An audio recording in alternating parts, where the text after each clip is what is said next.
The morning they found Sarah Hutchinson's body in Miller's Creek, she was still wearing her wedding dress, a dress that no one in Hazard County, Kentucky, knew existed. It was November 1840, and the 11-year-old girl had been missing for only 3 days, but her corpse told a story that stretched back months, maybe years. The white fabric, yellowed with creek water and something darker, clung to her small frame like a shroud. But it wasn't the dress that made Sheriff William Thorne's blood run cold. It was the wedding ring, sized perfectly for a child's finger, and the marriage certificate sewn into the dress's hem, dated 2 months prior. Sarah Hutchinson had been married at 11 years old, and according to the water damage document, she'd been trying to run away from her husband when she died. Emma May Whitley heard about Sarah's discovery while hiding beneath the church floorboards during Sunday service, a place she'd been sneaking into since she was 9 to avoid her stepfather's wandering hands during prayer. Through the gaps in the wood, she could see the congregation's feet shuffling nervously as Reverend Josiah Blackwood delivered his sermon, carefully avoiding any mention of the dead girl found that morning. But Emma had already heard everything: the whispers before service, the hushed conversations between the church elders, the way her own mother's hands trembled as she adjusted Emma's bonnet. Sarah had been Emma's friend, or at least as close to a friend as anyone could be in a community where girls weren't allowed to speak to each other without supervision. They'd exchanged glances during church, brief smiles during harvest gatherings, and once, just once, Sarah had slipped Emma a note that read simply, "They're watching us." Now Sarah was dead, and Emma understood with crystalline clarity what that note had meant. Through the floorboards, she could hear Reverend Blackwood's voice rising and falling in familiar cadences, preaching about obedience and God's plan for young women. But Emma noticed something different today. Certain men in the congregation were missing. Samuel Hutchinson, Sarah's father, wasn't in his usual pew. Neither was Jacob Thornbury, the wealthy landowner whose property bordered the Hutchinson farm. And most notably absent was Cornelius Webb, the county magistrate, who always sat in the front row like he owned the very air everyone breathed. Emma's heart began to race as she realized these weren't random absences. These were the men Sarah had been afraid of. The service ended, and Emma waited until the church emptied before crawling out from her hiding spot. Her dress was covered in dust and cobwebs, but she didn't care. She needed to get home before her stepfather, Ezekiel Whitley, noticed she was missing. But as she pushed open the church's back door, she found herself face to face with someone she didn't expect. Mary Hutchinson, Sarah's older sister, now 17 and married herself for 5 years. Mary's face was gaunt, her eyes hollow, and she grabbed Emma's wrist with surprising strength. "You're Emma May," she whispered. "Not a question, but a statement. Sarah spoke of you, said you were smart, said you noticed things." Emma tried to pull away, but Mary's grip tightened. "Listen to me carefully, child. In 2 weeks, you turn 12. Do you understand what that means?" Emma's throat went dry.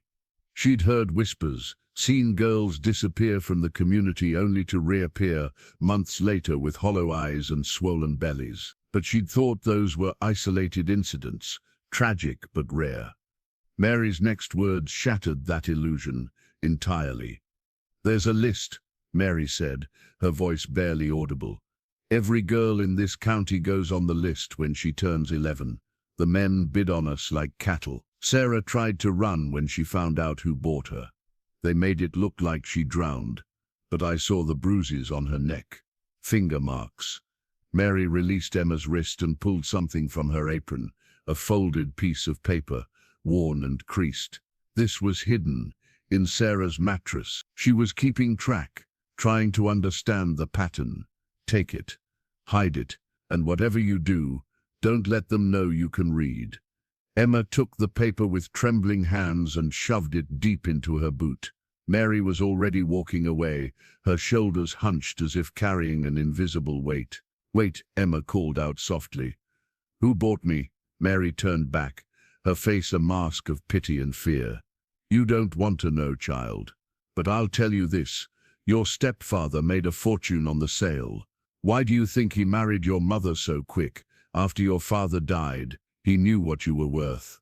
With that, Mary disappeared into the woods, leaving Emma standing alone behind the church, her world fundamentally altered.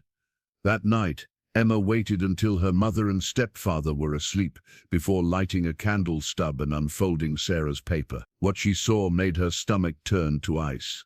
It was indeed a list. Names of every girl in the county between the ages of 8 and 12, with dates beside them. Some dates were circled in black ink, others in red.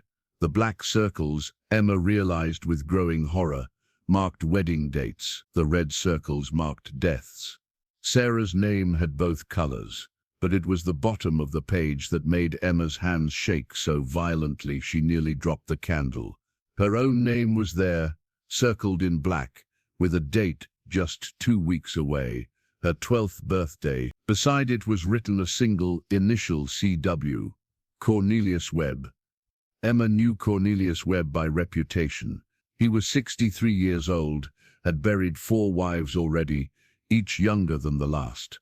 The youngest had been 13 when she died in childbirth. People said he had peculiar tastes, that he kept a room in his mansion that no servant was allowed to enter, that strange sounds came from that room at night.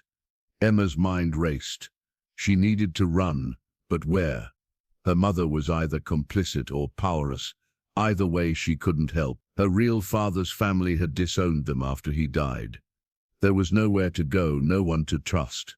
Unless, Emma remembered something Sarah had written in the margins of the list, barely visible in the candlelight. The widow knows the truth. The widow could only mean one person. Constance Miller, the woman who lived alone at the edge of town in a house everyone said was cursed. She'd moved to Hazard County 20 years ago, already a widow, and had rebuffed every attempt at remarriage. People whispered she was a witch, that she'd killed her husband with poison, that she conducted unholy rituals in her root cellar. But Emma noticed something else about Constance Miller. She was the only woman in town who lived alone, owned her own property, and answered to no man. If anyone knew how to escape this nightmare, it would be her. The next morning, Emma told her mother she was going to gather kindling in the woods. Her mother, Elizabeth, barely looked up from her sewing. "Don't go far," she murmured, but her voice was distant, distracted. Emma studied her mother's face, searching for any sign of knowledge about what was coming. Elizabeth's hands trembled slightly as she worked, and there were dark circles under her eyes. She knew, of course she knew, but like every other woman in Hazard County, she was trapped in a web of silence and complicity. Emma felt a surge of anger, mixed with pity. Her mother had probably been sold the same way, married off to Emma's father, when she was barely older than Emma was now. The only difference was that Emma's father had been kind, gentle even. But he was dead now, and kindness had died with him. Emma made her way through the woods, but instead of gathering kindling, she headed toward the Miller property. The house stood alone on a hill, surrounded by a garden that thrived, despite the harsh Kentucky soil. As Emma approached, she noticed things that others might miss. The symbols carved into the fence posts, the way certain plants were arranged in protective patterns, the mirrors hung in the windows to reflect back the evil eye. Constance Miller wasn't just eccentric, she was protecting herself from something, or someone. Before Emma could knock, the door opened. Constance stood there, tall and imposing, despite being at least 50 years old. Her hair was steel gray, her eyes sharp as broken glass. "Emma May Whitley," she said, not surprised in the least. "I've been expecting you. Sarah Hutchinson said you'd come eventually, though she didn't live long enough to make the journey herself." Emma's heart stuttered. "Sarah came here?" Constance nodded grimly. 3 days before she died, begging for help. "I gave her what I could. Money, a map to Louisville, names of people who might shelter her. But they caught her at the county line. They always do." Constance led Emma inside, and the interior of the house was unlike anything Emma had ever seen. Books lined every wall, real books, not just Bibles and almanacs. Maps covered the table, marked with routes and notes. And on the mantel, a photograph, still a rare and expensive thing, showed a young Constance standing with a group of women, all wearing matching sashes that read, "Society for the Protection of Women and Children." Emma had never heard of such a thing. "Sit," Constance commanded, pouring tea from a pot that smelled of herbs. Emma couldn't identify. "Tell me what you know." Emma showed her Sarah's list, watched as Constance's face darkened with each name she read. "It's worse than I thought," the older woman muttered. "They're accelerating the timeline. Used to be they'd wait until girls were 13, 14. Now," she trailed off, her fingers tracing the dates. "This isn't just about marriage, child. This is about something older, darker. These men aren't just taking wives. They're conducting a ritual that goes back generations. Every girl married before her 12th birthday, every girl who dies within a year of that marriage, it's all part of something bigger." Emma's hands went cold around the teacup. "What kind of ritual?" Constance stood and walked to a locked cabinet, producing a key from around her neck. Inside were documents, photographs, newspaper clippings. She pulled out a daguerreotype so old its edges were crumbling. It showed a group of men standing around what looked like an altar, and on that altar, Emma couldn't quite make out what she was seeing, but it made her stomach turn. "This was taken in 1820, Constance said. 20 years ago, when the first families settled in Hazard County. These men made a pact. They believed that by taking virgin brides before their first blood, before their 12th birthday in most cases, they could gain power, longevity, wealth, and the evidence suggests it worked. Look at the names on that list, Emma.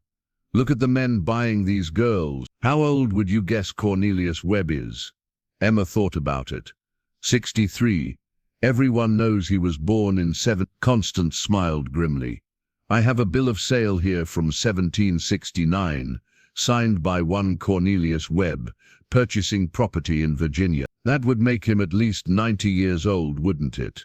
Yet he doesn't look a day over 60. Emma's mind reeled. It was impossible, had to be impossible. But then she thought about the other men on the list.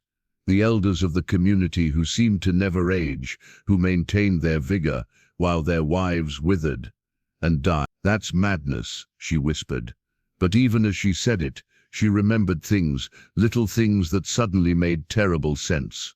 The way certain men's eyes seemed too old for their faces. The way they knew things they shouldn't know.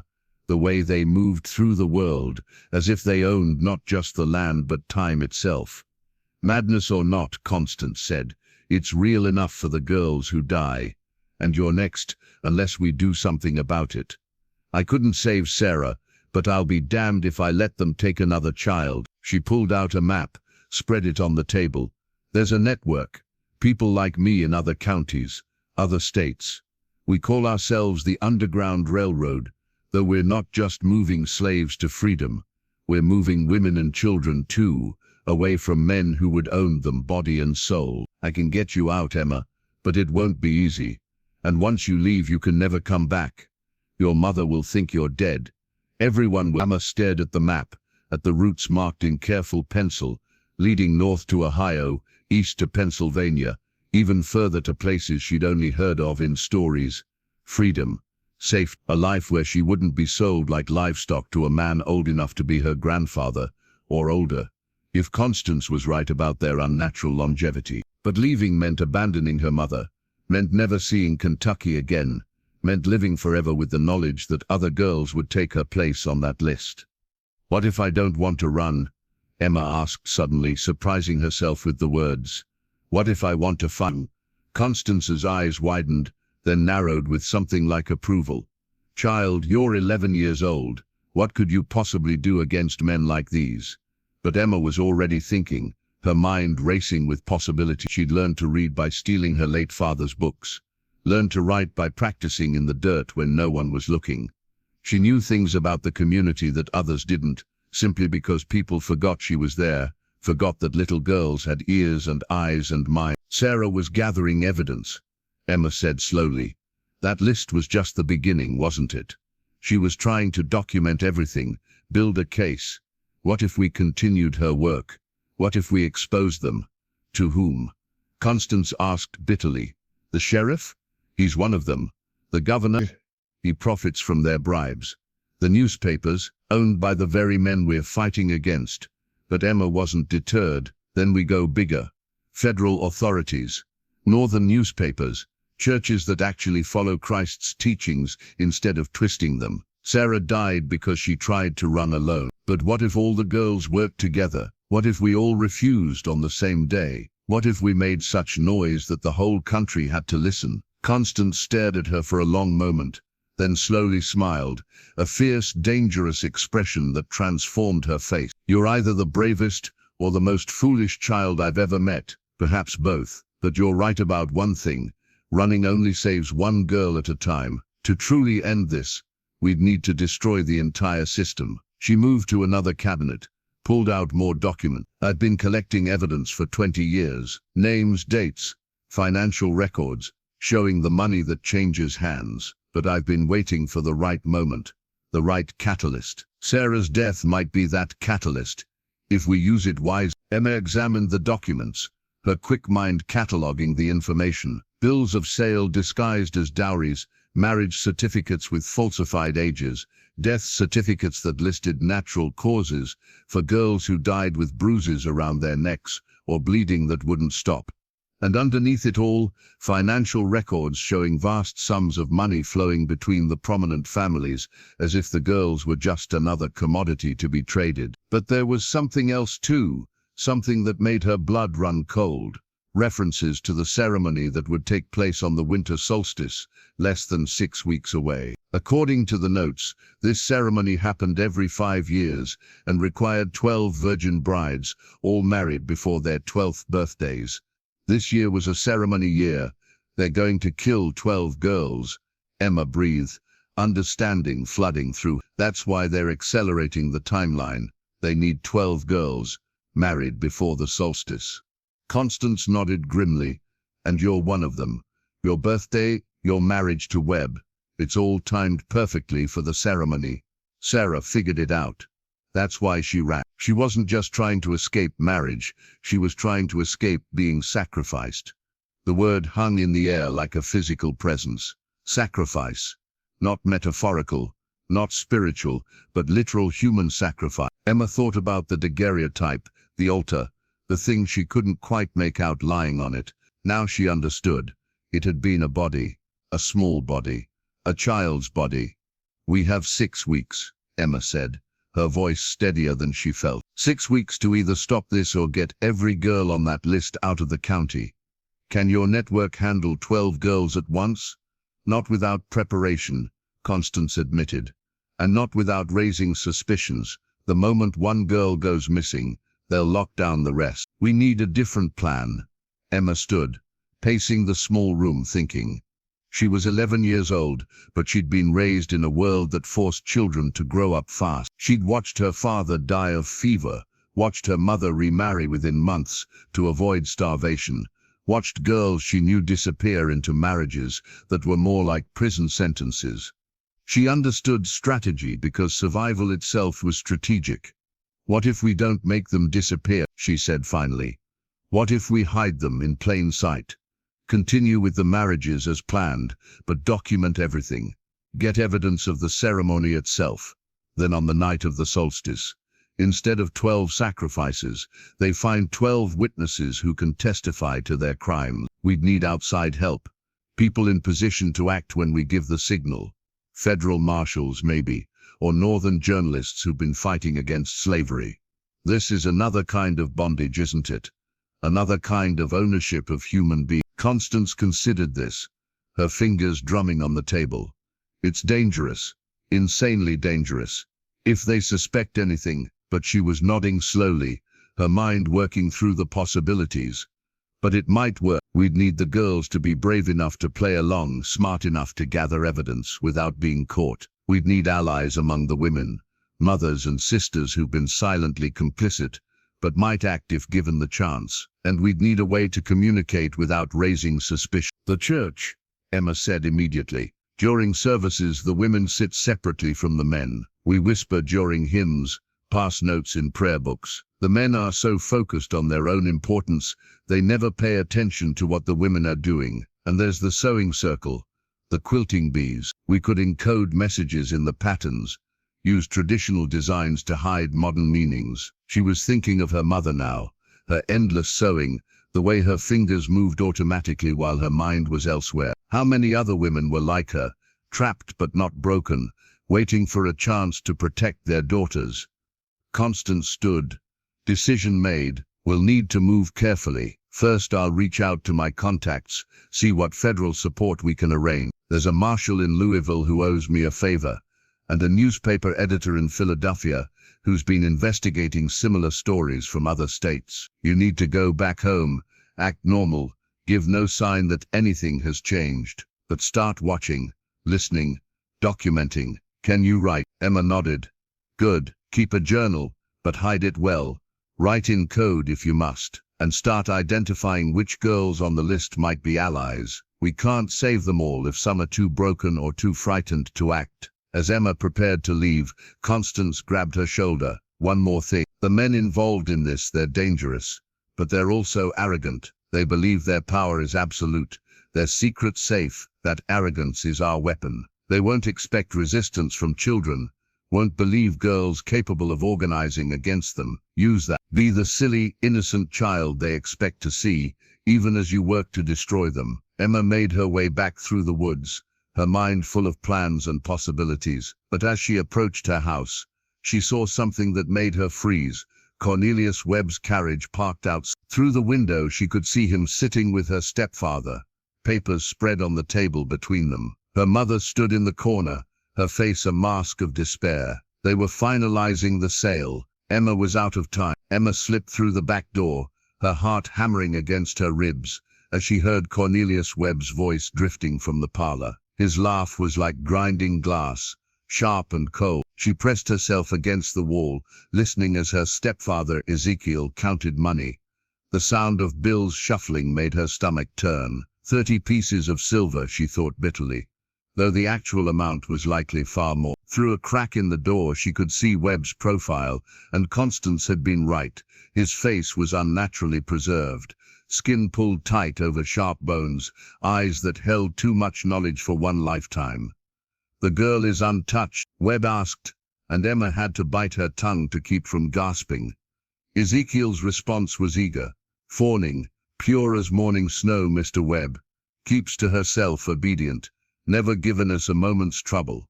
She'll make a perfect bride." Webb stood, and Emma saw him fully tall, imposing, wearing clothes that cost more than her family saw in a year. "I'll want to inspect her before the ceremony, of course. Make sure she's been properly prepared. The solstice requires perfection." Ezekiel nodded rapidly. Of course, though might I ask, what exactly happens at this ceremony? I've sold you the girl, but curiosity." Webb's hand shot out, grabbing Ezekiel by the throat. "Curiosity killed more than cats, Mr. Whitley. You've been paid. That's all you need to know." Emma retreated to her room, mind racing. She pulled out a piece of charcoal and began writing on the back of an old almanac page, documenting everything she'd heard.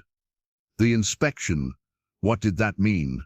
And Webb had said properly prepared, like she was meat being readied for the table. She hid the paper beneath a loose floorboard along with Sarah's list, then sat on her bed, forcing herself to appear calm when her mother knocked. Elizabeth entered, her face drawn and pale.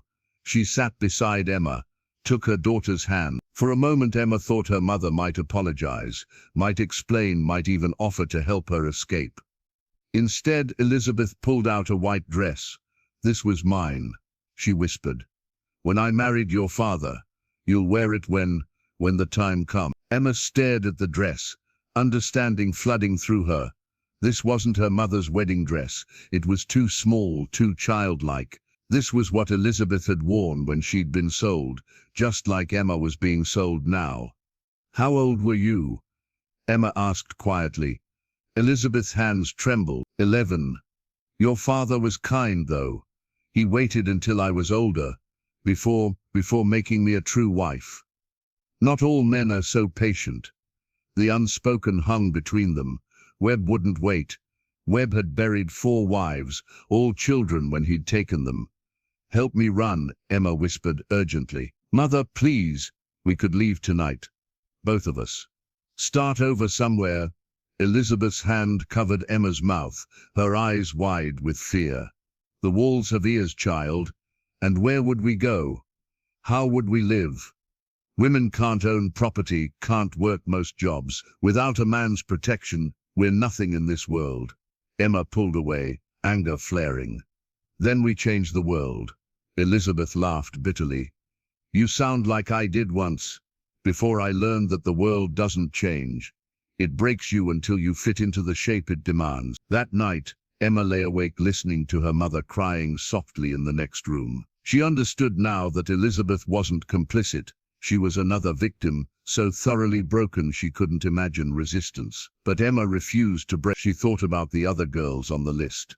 Margaret Carver, 10 years old, sold to the minister himself. Lucy Dalton, 11 and a half, promised to a man who'd already killed 2 wives. Rebecca Stone, barely 9, her marriage contract already signed. 12 girls for 12 sacrifices. But what if those sacrifices became something else? What if they became witnesses, survivors, rebels? The next morning, Emma attended church with new eyes. She watched the men who thought themselves gods, noticed how they looked at the young girls in the congregation like wolves eyeing sheep. Reverend Blackwood's sermon was about Abraham and Isaac, about the virtue of sacrificing what you love most to prove your faith. But Emma heard the real message, preparing the community to accept the loss of their daughters. She caught Margaret Carver's eye, saw the terror there. During the hymn, Emma moved closer to her, whispered quickly, "You're not alone. There's a plan. Be ready."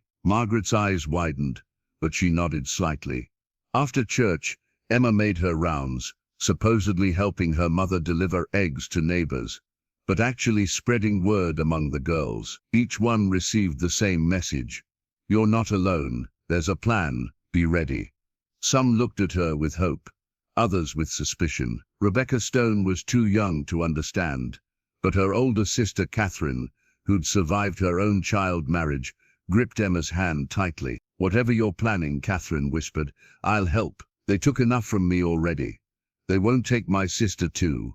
By the end of the day, Emma had identified 7 girls who might be trusted, along with 4 older sisters and 2 mothers who'd indicated willingness to help. It wasn't enough, but it was a start. She made her way back to Constance Miller's house under the pretense of gathering herbs for her mother. Constance was waiting with news. The marshal in Louisville is interested, but needs evidence. The newspaper editor in Philadelphia is sending a journalist, a woman named Harriet Foster, who's been investigating similar cases. She'll arrive in 3 weeks, posing as a cousin visiting for the holidays. We have allies, but we need proof of crimes, not just suspicious circumstances. Emma pulled out her hidden notes, showing Constance everything she'd documented. The older woman's eyes gleamed with approval. You're a natural spy, child, but we need more.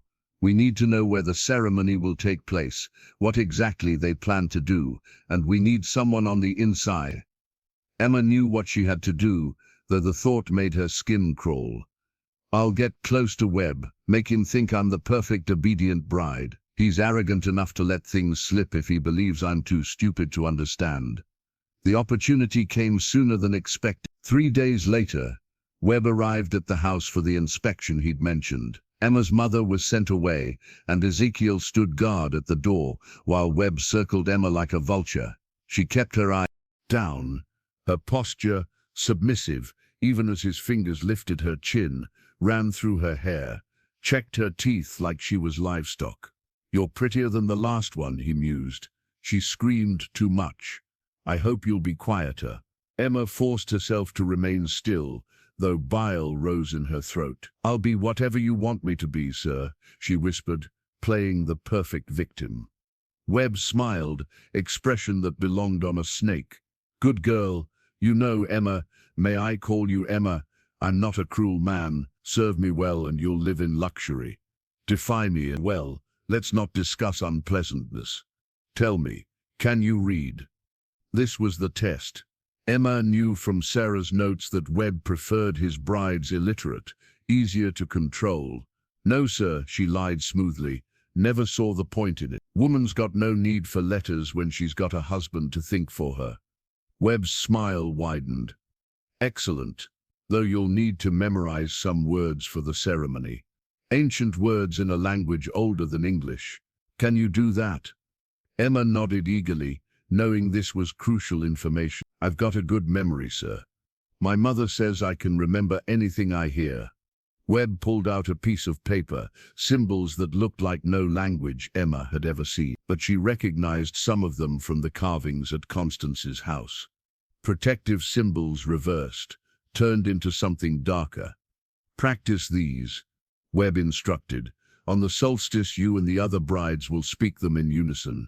It's a marriage blessing, very traditional. Emma took the paper, memorizing every symbol even as she pretended to struggle with them. What do they mean, sir? She asked innocently. Webb patted her head condescendingly. Nothing you need to understand. Just sounds, really. But they please me, and pleasing me should be your only concern. After Webb left, Emma immediately copied the symbols onto a hidden paper, then burned the original as instructed. She recognized what this was, not a marriage blessing, but an incantation. The men weren't just killing girls, they were using them for some kind of ritual magic. It sounded insane, but Emma had seen enough to know that whether the magic was real or not, the murders certainly would be. She needed to get this information to Constance immediately. That night, Emma snuck out through her window, a skill she'd perfected over years of avoiding Ezekiel's drunken rages. The moon was new, the darkness complete, but she knew these woods by feel. She was halfway to Constance's house when she heard footsteps behind her. Emma froze, ready to run, when a familiar voice whispered, "It's me, Mary Hutchinson." Sarah's sister emerged from the shadows, accompanied by two other women Emma recognized as Catherine Stone and Alice Dalton, Lucy's older sister. "We've been watching you," Mary said. "Saw you visiting the widow Miller. If you're planning something, we want in." Emma made a quick decision to trust them. She led them to Constance's house, where the older woman received them with grim satisfaction. "Good. We need more hands for what's coming." Emma showed them the symbols Webb had given her, and Alice gasped. "I've seen these before. My husband, Lucy's father, has a book hidden in his study.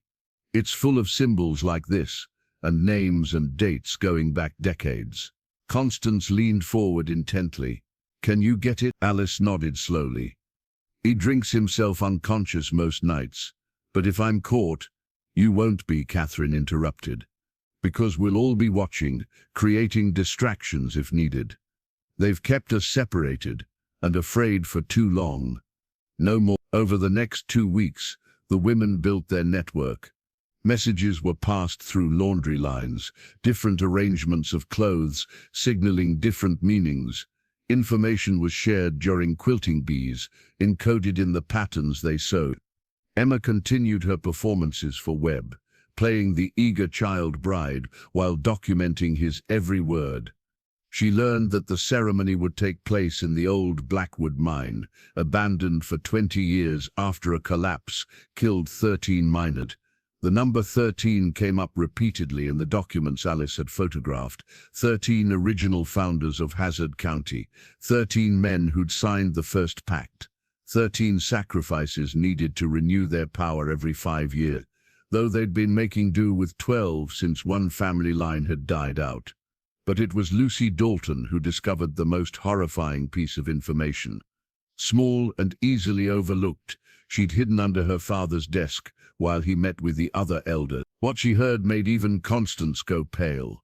"They ain't just killing us," Lucy whispered, tears streaming down her face. "They're trying to bring something back, something old. Papa said the first settlers didn't find this land empty. There was something here, something the Indians had kept sleeping. The ritual wakes it up, feeds it, and in exchange it gives them power. but it's getting hungrier. Used to be they only needed one girl every 5 years. Then 3, then 7. Now 12. And Papa said next time it might want them all. Emma felt the world tilt.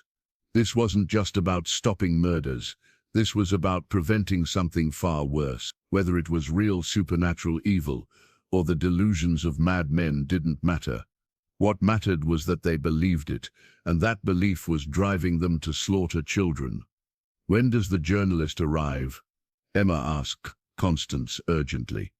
"Tomorrow," the older woman replied. "But Emma, if what Lucy heard is true, we're not just fighting men. We're fighting something that might be beyond human justice." Emma stood, her young face hard with determination. "Then we fight it with truth, with exposure, with federal marshals and newspaper headlines. Whatever they're trying to summon, it can't survive in the light of day." The next morning brought 2 arrivals that would change everything. First came Harriet Foster, the journalist from Philadelphia, disguised as a cousin visiting for Christmas. She was younger than Emma expected, perhaps 25, with intelligent eyes that missed nothing and a hidden camera disguised as a medical apparatus. She claimed to have breathing difficulties that required regular treatment with a special device. The second arrival was far more ominous, a letter to all the chosen families, inviting the brides to a preparation ceremony 3 nights before the solstice. Attendance was mandatory. Emma showed the invitation to Harriet and Constance.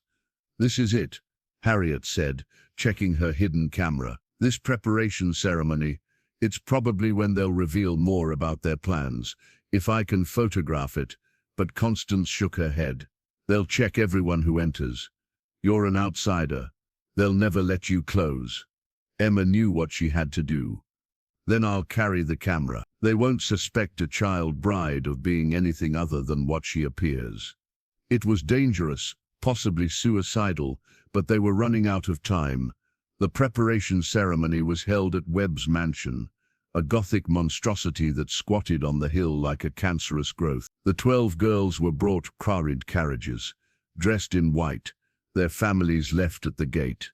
Emma had the camera pieces hidden in her dress, assembled in a way that looked like decorative buttons and ribbons. Margaret Carver walked beside her, trembling so hard, Emma had to hold her arm. "Remember," Emma whispered, "we're not victims, we're soldiers." Margaret nodded, trying to steady herself. The mansion's interior was worse than Emma had imagined. The walls were covered in those same symbols and portraits of men who all had the same ageless quality as Webb. But it was the basement they were led to that made several girls cry out in fear. It had been transformed into a temple of sorts, with an altar at the center and 12 chains attached to 12 pillars. Webb stood at the altar, the other elders arranged around him in robes that belonged in no Christian church. "Welcome, brides," Webb intoned. "Tonight, you learn your true purpose." What followed was a rehearsal for horror. The girls were taught to kneel in specific positions, to speak the incantation in perfect unison, to offer their blood, just a small cut on the palm for practice. Webb assured them, though on the actual night it would be different. Emma memorized everything while secretly operating the camera, the device hidden in her sleeve clicking quietly as she documented the positions of the men, the symbols on the walls, the knife Webb produced. Ancient-looking, its blade dark with old stains. But the worst moment came when Webb explained what would happen on the solstice. "You will have the honor of feeding the eternal hunger," he said, his eyes glowing with fanatic fervor. "Your innocent blood will wake the sleeper below, and in return, it will grant us another 5 years of power, youth, prosperity. You should be proud. Your sacrifice ensures the continuation of our great work." One of the younger girls, Rebecca Stone, began to sob. "I want my mama," she cried. Webb backhanded her casually, sending the 9-year-old sprawling. "You have no mama now. You belong to us." That's when Emma realized the true horror of their situation. These men didn't see them as human beings at all. They were resources, ingredients in a recipe for power. The marriage contracts were just paperwork to maintain the illusion of legality. The real transaction was much older, much darker. As they were herded back to the carriages, Emma managed to whisper to each girl, 3 more nights. Stay strong. Help is coming. But even as she said it, she wondered if help would come in time, or if they'd all end up as statistics in a tragedy too horrible for most people to believe. That night, Emma developed the photographs in Constance's root cellar, using chemicals the older woman had somehow procured. The images were grainy but clear enough. Webb and the others in their robes, the altar, the knife, the girls in chains. It was evidence that couldn't be ignored or explained away. Harriet Foster nearly cried when she saw them. "This is it," she breathed. "This will destroy them. But we need to wire these to my editor immediately and get copies to the federal marshal. The solstice is in 3 days. We can't wait any longer." But as they prepared to send the evidence, Mary Hutchinson burst through the door, her face white with panic. "They know," she gasped. "Someone saw Emma leaving the mansion with something hidden. They're moving the ceremony up tomorrow night, not the solstice. And they're collecting the girls now." Through the window they could already see torches moving through the darkness, converging on the houses where the chosen girls lived. Emma felt her heart stop. They were out of time. The torches moved through Hazard County like fireflies from hell, and Emma knew she had minutes, maybe less, before they came for her. Constance grabbed the photographs, shoving them into Harriet's hands.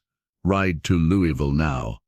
Don't stop for anything. Get to Marshal Bradley and tell him what's happening. Even if you're too late to save us, make sure the world knows." Harriet protested, but Mary Hutchinson was already pushing her toward the back door, where a horse waited. "Go. You're our only chance to get the truth out." As Harriet disappeared into the darkness, Emma turned to Constance. "The other girls, we have to warn them." But even as she said it, they could hear screaming in the distance. The collection had begun. Emma ran toward her house, but Catherine Stone intercepted her. "They already took Rebecca," she sobbed, dragged her from her bed. She was crying for her doll, and they wouldn't even let her take it.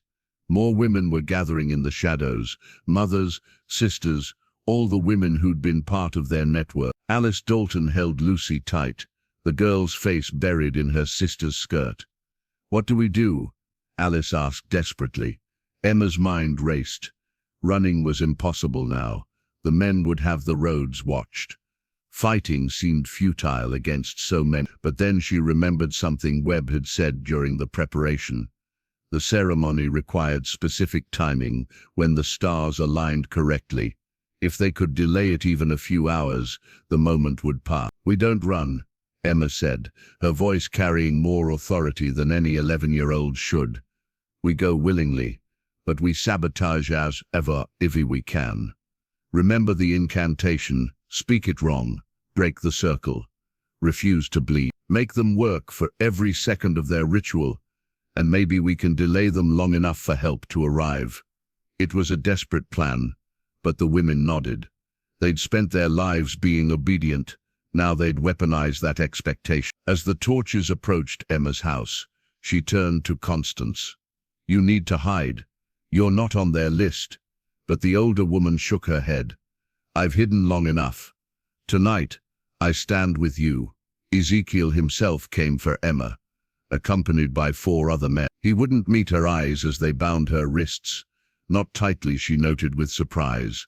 "Don't make this harder than it needs to be," he muttered, and she realized he was having second thoughts. The money had been spent, but watching his stepdaughter being dragged to her death was different from signing papers. Emma played on that doubt. "You could stop this," she whispered.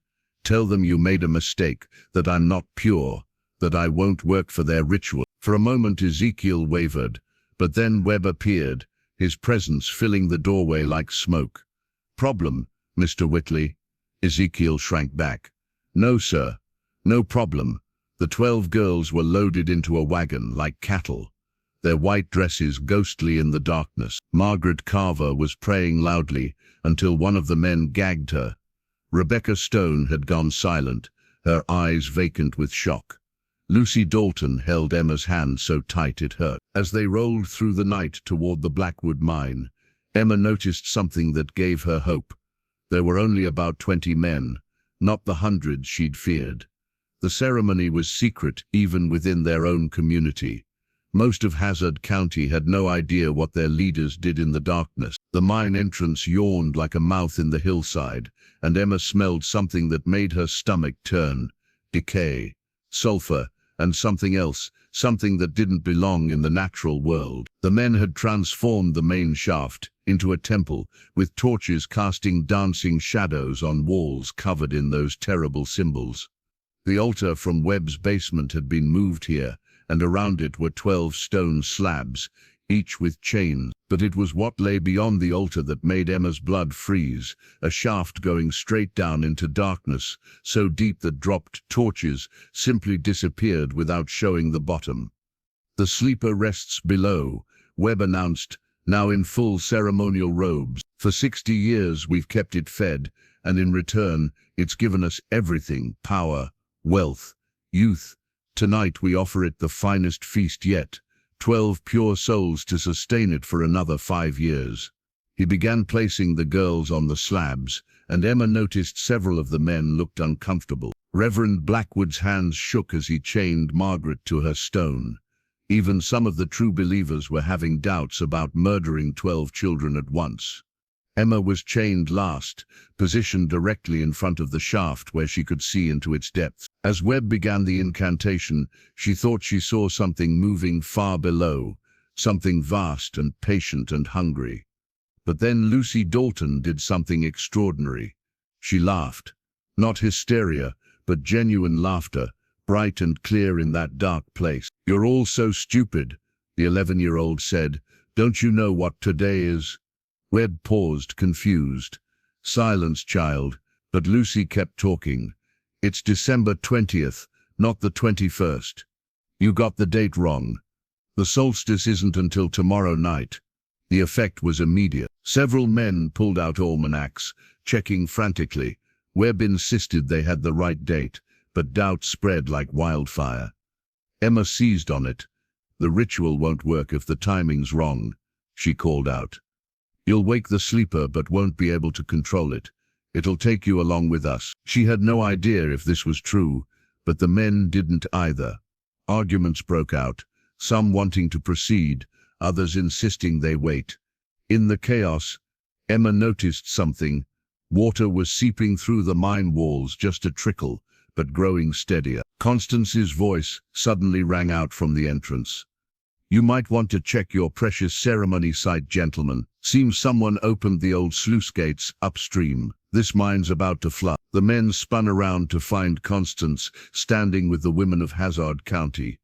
Not just the mothers and sisters, but dozens of others, all holding torches, all looking furious. "You took our daughters," Elizabeth Whitley said, stepping forward. Emma had never seen her mother look so fierce. "For years we stayed silent, too afraid to speak. But you've gone too far. 12 children, Webb. 12.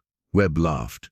A sound like breaking bones. "You think you can stop us? We are the masters of this county. We own the law, the land, everything." But more water was pouring in now, ankle deep and rising. The mine was indeed flooding.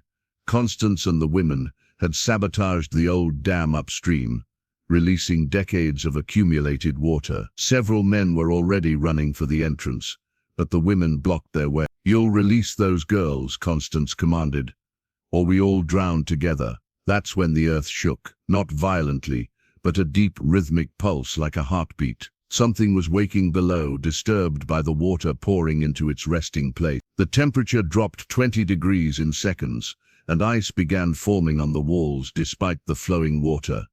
Emma felt the chains around her wrists snap, not broken, but dissolved, rusted away in moments. The other girls' restraints were similarly failing. "It's angry," Rebecca Stone whispered, and Emma realized the child was right. Whatever slept below, it didn't appreciate being disturbed. Webb tried to complete the incantation, shouting the ancient words over the sound of rushing water.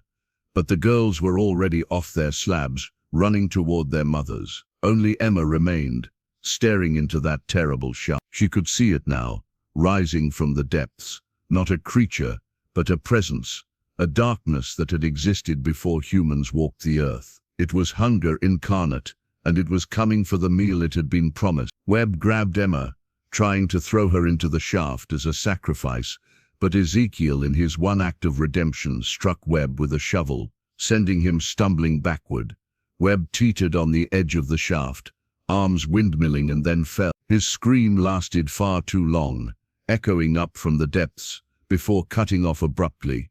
The other elders were fleeing now, fighting past the women, splashing through knee-deep water toward the entrance.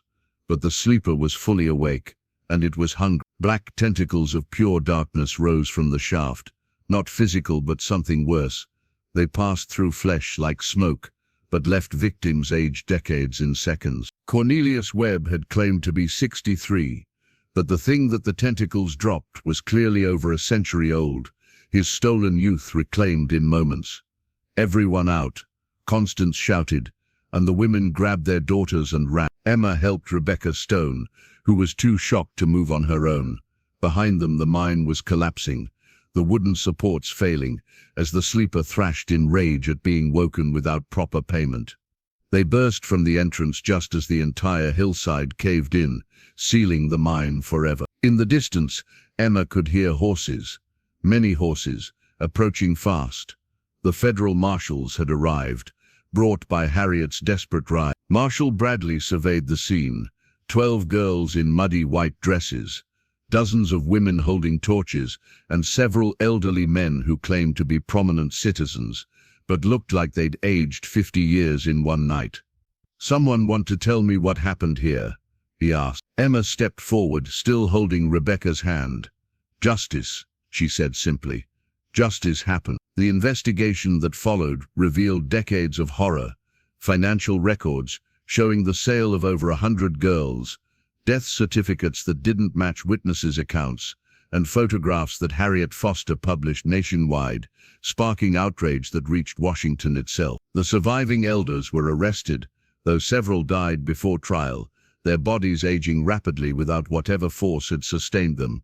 The mine was permanently sealed, though locals reported strange sounds from within for years afterward. Some claimed the sleeper still stirred below, waiting for another chance to feed, but its human servants were broken, their power structure dismantled. The women of Hazard County, led by Constance Miller, established the region's first school for girls, ensuring that future generations would be educated enough to resist such evil.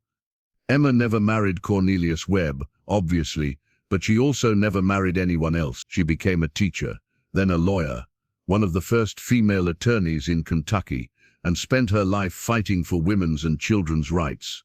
She kept Sarah Hutchinson's list framed in her office, a reminder that evil flourishes when good people stay silent. Lucy Dalton became a journalist, following in Harriet Foster's footsteps. Margaret Carver joined a convent, finding peace in a faith purified of Reverend Blackwood's corruption. Rebecca Stone, the youngest of them all, grew up to become a federal marshal herself, specialized in investigating crimes against children. But the story didn't truly end that night in the mine. 20 years later, when Emma was 31 and establishing her law practice, she received a letter with no return address. Inside was a photograph, grainy, taken from a distance, showing a group of men in robes standing around an altar. The location was different, the faces unfamiliar, but the symbols on their robes were identical to those Webb had used. At the bottom of the photo was written Phoenix, Arizona Territory. 12 girls missing. They're starting again. Emma looked at the photograph for a long moment, then pulled out paper and began writing letters to Lucy, Margaret, Rebecca, and all the others. The fight wasn't over. It might never be over. But they'd won once, and they could win again. The final truth of Hazard County never made it into the official records. The authorities called it mass hysteria, shared delusion, the result of isolated communities creating their own toxic mythologies. But those who were there knew better. They knew that sometimes the real horror isn't what lurks in the darkness. It's what ordinary men will do when they think that darkness will give them power. And they knew that the only thing standing between innocence and evil is the courage of those willing to speak truth to power, even when that truth seems impossible to believe. Especially then, Emma kept one secret she never shared, not even with Constance. On that night in the mine, when she stared into the shaft as Webb fell, she'd heard the sleeper speak, not in words but in images forced into her mind. It showed her the truth. It hadn't given those men power. They'd invented their entire mythology, performed their horrific rituals, all in service to something that had been sleeping, truly sleeping, until they'd woken it with their violence. The sleeper had been as much a victim as the girls, disturbed from eons of rest by humans who thought they could bargain with forces beyond their comprehension. In the end, it had destroyed them not out of hunger, but out of disgust at being associated with their crimes. Sometimes, Emma thought, the real monsters are entirely human, and they're scarier than anything that might sleep below the earth.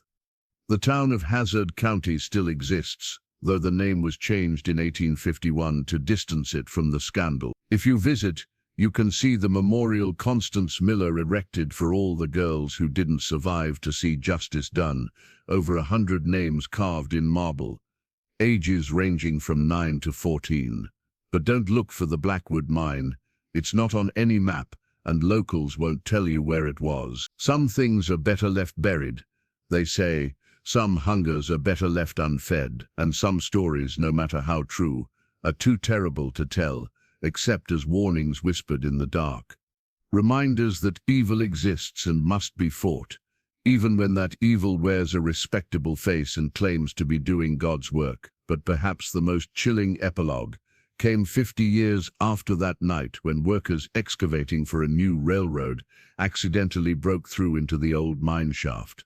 They found no bodies, no altars, no evidence of the dark chapel Webb and his followers had created. But they did find something else, thousands of small bones, far older than the mine itself, arranged in patterns that hurt to look at. The indigenous peoples of the region, when asked, would only say that some places should never have been disturbed, that the first settlers had built their town on a prison, not for something that needed to be fed, but for something that needed to be kept asleep. The workers sealed the breach immediately and rerouted the railroad.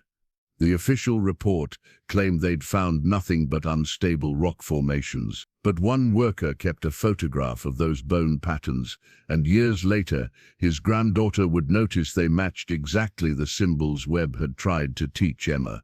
Not summoning spells, but warnings. Stay away, keep sleeping, do not wake what lies below. The marriage contracts, the financial records, the photographs Harriet Foster took, they're all in the National Archives now, filed under Historical Crimes Against Children, Kentucky. Scholars study them, trying to understand how an entire community could participate in such systematic evil.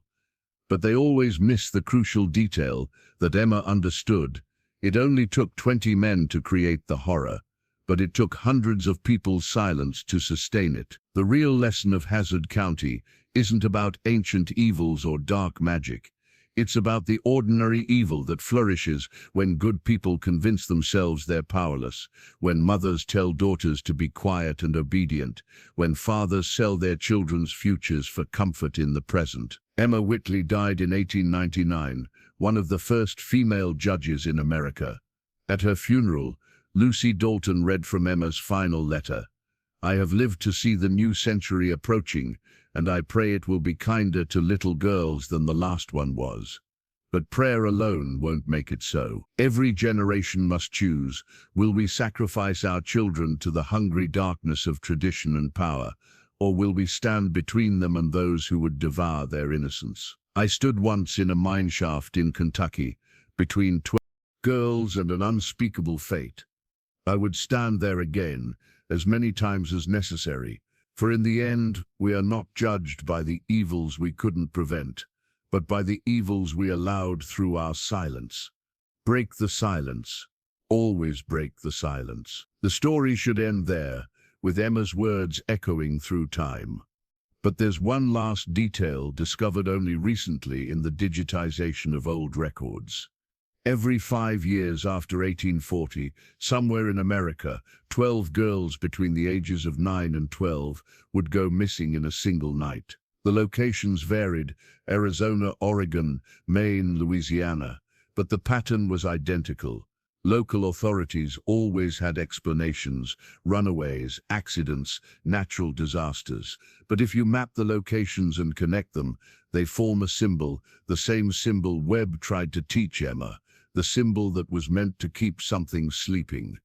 Each time, local women would rise up, would fight back, would save who they could. Each time, the evil would be driven back, but not destroyed, simply moving to another place, finding new men willing to trade innocence for power.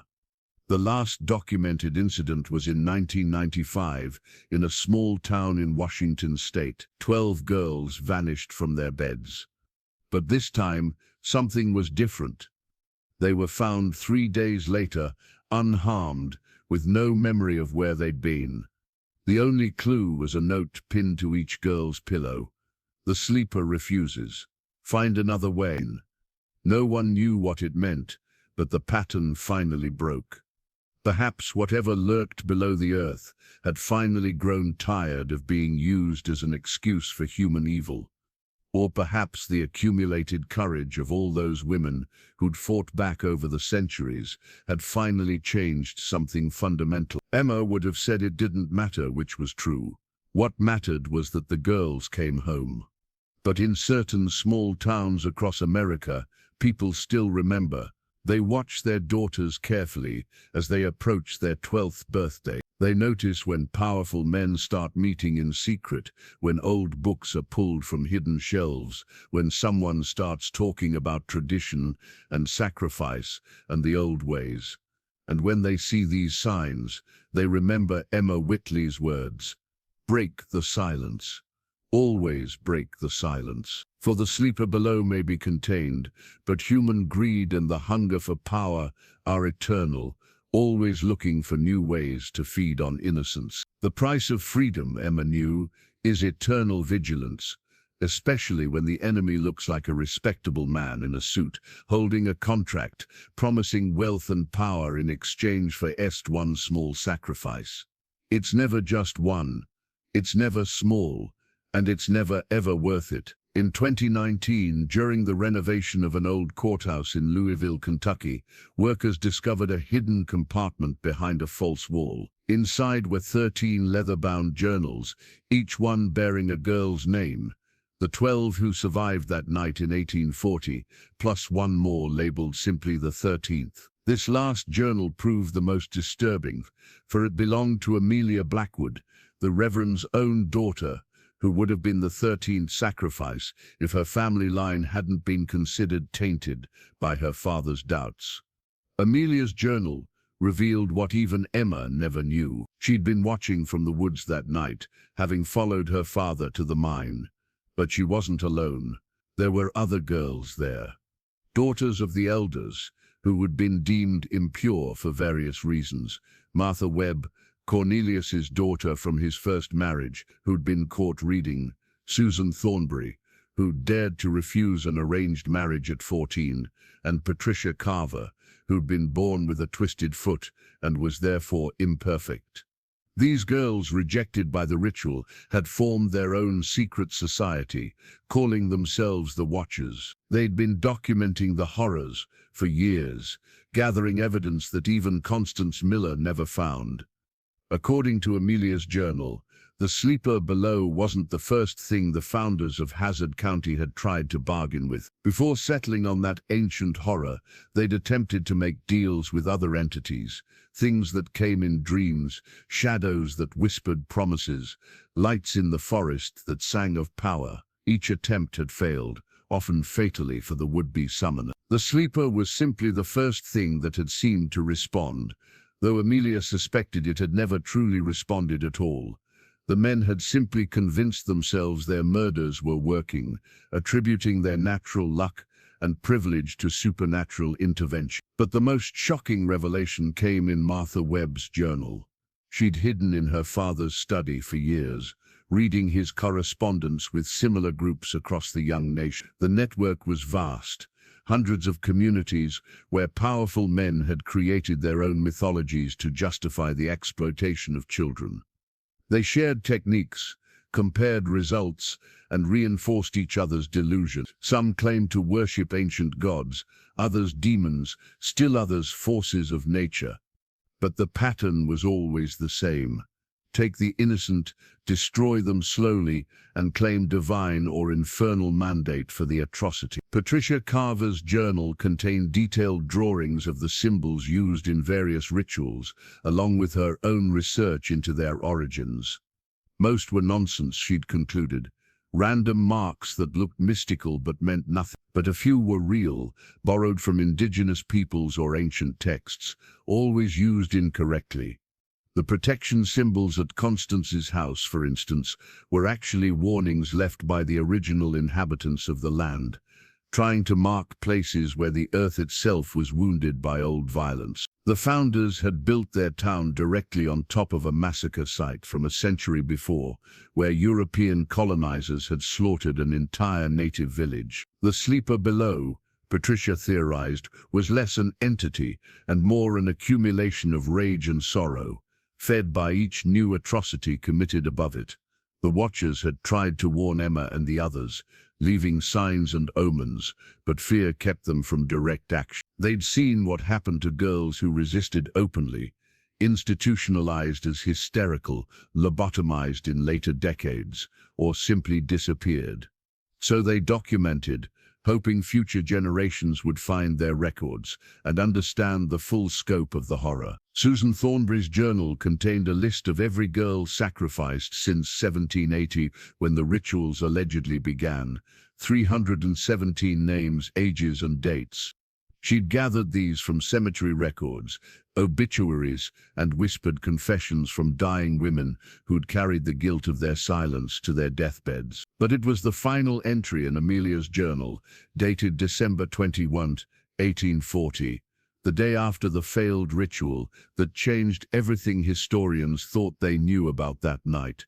She'd returned to the mine after the collapse, drawn by something she couldn't explain. The entrance was sealed, but she found another way in through an old ventilation shaft. What she discovered in the depths wasn't the sleeper below, but something far more human and horrible, a chamber filled with the bones of hundreds of girls, dating back not decades but centuries. The indigenous peoples hadn't been warning about something supernatural. They'd been warning about the ground itself being poisoned by human evil, layer upon layer of it, each generation of colonizers adding to the atrocity. The symbols Webb and his followers had been using weren't summoning spells or protection wards. They were counting marks. Each symbol represented another life taken, another innocent destroyed. The ritual wasn't feeding anything except the men's own delusion of power. They'd created an elaborate mythology to justify what they were going to do anyway, murder children for the sick pleasure of it, then tell themselves it was for a greater purpose. The sleeper below was real, in a sense, but it was nothing more than the accumulated weight of human evil, so heavy it had literally sunk into the earth, creating that bottomless shaft, not through supernatural means, but through the simple physics of moral gravity. Amelia had taken something from that chamber, a small leather pouch containing what appeared to be seeds. Her journal's last entry read, "I planted them where the girls died, one seed for each stolen life. By spring, something will grow, something that remembers, something that will mark this ground forever, as a place where children fought back against monsters, wearing human faces. Let the men explain that to their God." The next spring, according to historical records, a new species of flower appeared around Hazard County, black petals with red centers, blooming only at night, impossible to uproot. Locals called them witness flowers, and they spread throughout Kentucky, appearing wherever violence against children had occurred. Botanists could never explain their origin or properties, only noting that they seemed to thrive in soil containing high levels of calcium, the kind left behind by decomposed bones. The discovery of these journals led to a new investigation, not by law enforcement, but by historians and anthropologists. Ground-penetrating radar revealed mass graves throughout the Ohio River Valley, each one corresponding to a community where prominent men had suddenly aged rapidly in the 1840s, their wealth mysteriously vanishing, their bloodlines ending abruptly. The pattern Emma had noticed in her lifetime was just the tip of an iceberg that went back to the first European settlements in North America. Every generation, somewhere, powerful men recreated the same horror, gave it a different name, and used it to justify the unjustifiable. The last document in the hidden compartment wasn't a journal, but a letter, written in Emma's hand but never sent. It was addressed to the future finder of these words. In it, Emma revealed that she'd always known about the Watchers, had worked with them from the shadows, using their information to build her legal cases in later years. She'd helped them escape Hazard County one by one, setting them up with new identities in northern cities where they could live free. But she'd kept their journals hidden, waiting for a time when the world might be ready to hear the full truth. Evil rarely appears as a monster, Emma wrote. It comes as tradition, as the way things have always been done, as the price of prosperity. It comes with contracts and ceremonies, with the weight of authority and the threat of consequences for resistance. But evil is also lazy. It uses the same patterns, the same excuses, the same methods, generation after generation. Learn these patterns. Teach them to your daughters. And when you see them beginning again, remember that 12 girls and a handful of women brought down an entire system of power. Remember that the sleeper below was just an excuse, that the real power was always in human hands, and human hands can take it back. The letter ended with coordinates, not to a place but to multiple locations across the country where similar documents were hidden, where other Watchers had left their records. It was a map of hidden American horror, a secret history of systematic violence dressed up as tradition, religion, or necessity. Each cache of documents told the same story with different details: powerful men, innocent victims, elaborate justifications, and eventually, inevitably, women rising up to break the cycle. Sometimes they succeeded completely, sometimes partially, sometimes they only managed to document the horror before being silenced themselves. But always they fought back. The Kentucky journals are now digitized, available online for anyone to read, though few do. They're too disturbing, too challenging to the comfortable narrative of American history. But every year, on December 20th, people leave flowers at the memorial in what was once Hazard County, not just for the 12 girls who survived that night in 1840, but for the hundreds who didn't, whose names are only now being recovered from forgotten records and hidden graves. And sometimes, visitors report, those black and red witness flowers that should have gone extinct decades ago suddenly bloom around the memorial, even in winter, even through snow, as if the earth itself refuses to forget what happened here, refuses to let the same evil take root again.